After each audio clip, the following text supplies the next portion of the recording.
Hello, welcome to today's video.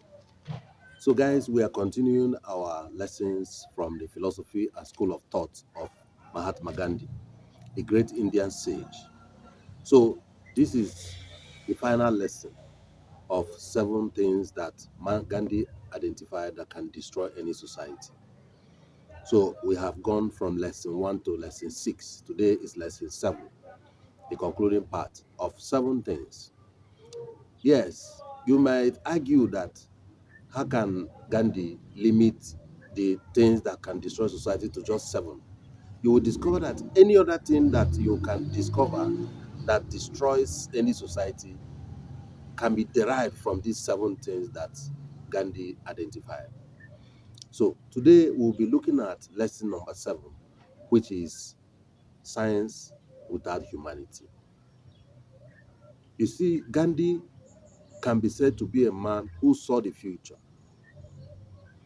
So during Gandhi's time, the current technology that we have today that is threatening, the job market and threatening the human life as we know it, you know, have never been invented. But Gandhi foresaw it, and Gandhi made a prediction that if the trend continues, society might be in for it. So Gandhi said that science without humanity is a threat to the entire humanity. So what does that mean? We want to expand on that thought.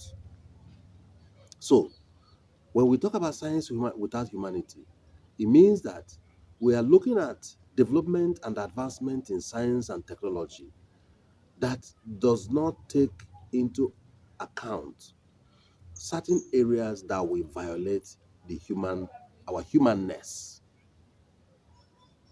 I hope you got what I'm saying. In advancing the course of technology and science, it is important that we take into account those things that will not violate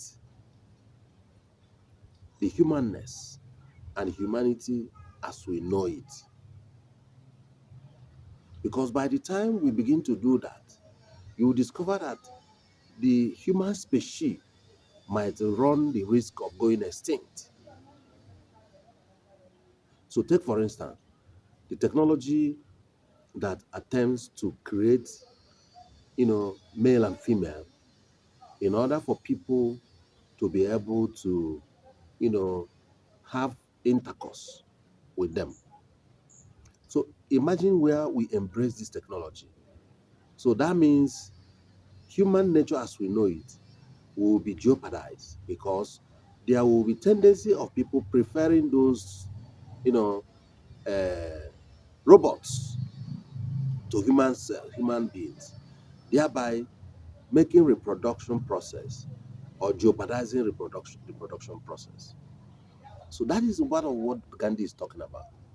So when we encourage technology and advancement of technology, we must make sure that it is such that we be in tandem with nature, not the one that will oppose nature in such a way that will be so significant as to bring disorder and disequilibrium within the human system. So that is the point that Gandhi is making, and it's a very valid point. So as a human being, as a state and the non-state actors, we must be able to take into account those technologies and the science endeavors that will make humanity better and will help humanity to realize its potentials instead of those ones that will, work against humanity by, you know, preventing humanity from reaching its own potential, or that will bring about unintended consequences.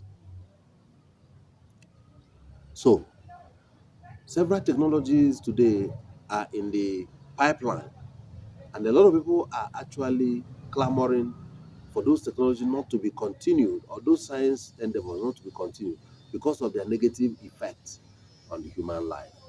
It's not just about taking away the jobs that human beings can do or, you know, reshaping the job landscape, but it's about violating our common humanity. It is about violating nature. It is about opposing nature because we depend on nature for our survival. Nature does not depend on us. Nature can go on without us, but we cannot go on without nature. Now, you think about the GMOs of this world. All those GMOs, they have negative consequences.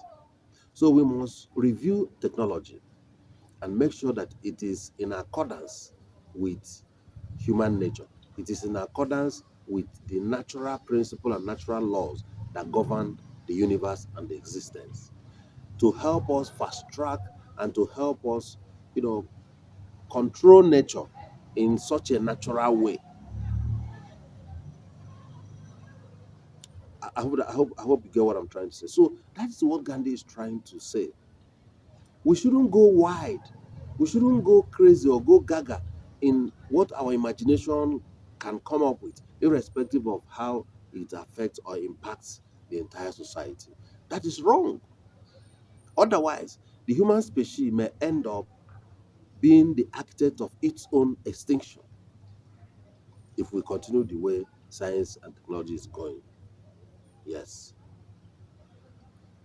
You can see today with the little mobile phones that we all have and social media, a lot of human connections have been tampered with, whereby you see two people will be in the same space, but they are not talking to each other. They are not relating.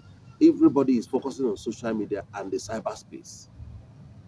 Instead of recognizing something or someone that is within their physical space, they are looking at people in their cyberspace, thereby being close physically but logically being distant and psychologically, which can cause a lot of problems in homes and offices and wherever. So it is important that we pay attention to this aspect of life that Gandhi has helped to identify. You may argue all sort of things. You may come up with your own view. You may be, against Gandhi's view. But the truth remains that this thing is a reality that we must contend with. If we don't do anything about it now, we or our generation yet unborn may suffer it. So, guys, we have to work towards opposing anything science that is going to be against humanity. Because science will begin to be counterproductive when it opposes humanity, when it is, you know, it's no longer promoting our common humanness. Instead, it's opposing it. Because you might look at the benefit of a particular scientific endeavor or discovery. It may have one disadvantage, but it may have one advantage, but it may have several other disadvantages that will be so disastrous if we allow that technology to continue. So think about this. It is important that we take care of it. Those who are managers of our society, those who are in charge of policies, those who have the mandate to govern us, must make sure they control the direction of research, the direction of science, the direction of technology in such a manner that we will not leave the planet worse off. Instead, make it better than we met it. That's what Gandhi is saying on that point. So don't allow yourself to be used in destroying humanity by virtue of allowing your wide imagination to become a concrete reality, thereby jeopardizing human lives. I hope this video makes sense. I hope you have learned one or two things from this video. Please help share, like, comment on this video. Follow me on my Facebook page at Ubuntu TV, and also subscribe to my YouTube channel at Ubuntu TV. Don't watch alone. Share this video. This video might be saving a life somewhere. This video might be helping someone to learn something that will help that person make that impact and that change that is required for society to move from where it is to where it ought to be. So thank you for watching and see you in my next video.